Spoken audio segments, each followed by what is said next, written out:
Hello guys, good afternoon.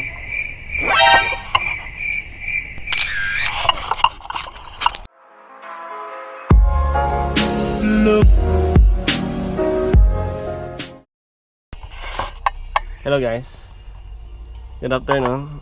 Nandito po ako sa aking lumang auto, aking Mercedes. At ngayon, sa dami ng time ngayon, gawa ng COVID, lockdown, ginagawa ko po itong sasakyan. Hindi naman ginagawa, pamper time. Ngayon, ayan.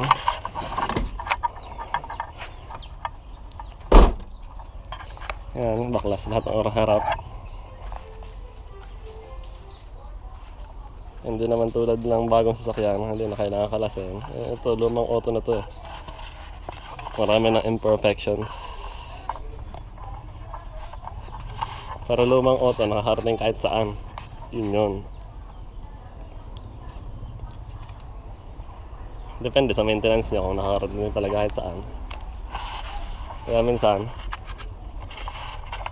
a few inches later. Kaya minsan, ang lumang auto, binibigyan niya ng tender loving care, TLC, diba? Ay ako, D.I.Y lang lahat. Lahat, pinag-aaralan ko pa. Ito, bagong kabit ang manibela. Kaya pa stitches.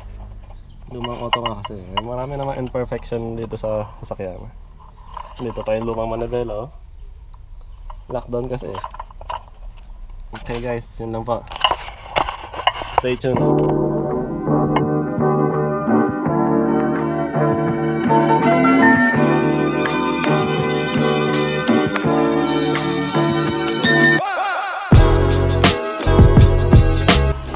Headlight. Headlight po ng aking Mercedes Benz. Sa aking lumang auto. Ayan po, nag-crack po yung aking holder ng garnish. Ito po siya.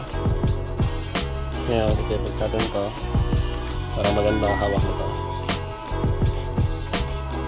Okay.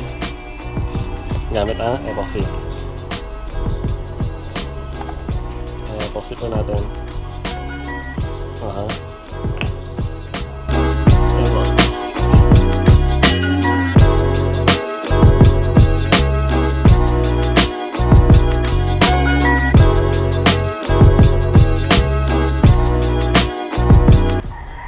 Pinapatuyo ko na muna.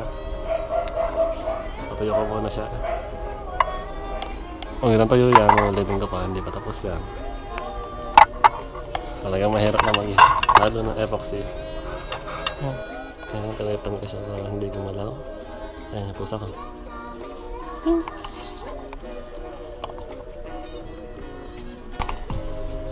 Tinipan ko siya para hindi gumalaw. Habang mamaya, habang nagsaset siya, ayos na siya, fix na.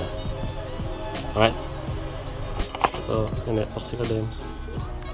Yan, dati na cable tayo. Mamaya puputulin ko na cable tayo na yan kasi naputol yung ito, naputol yung pinaka mounting niya. In-epoxy ko na lang.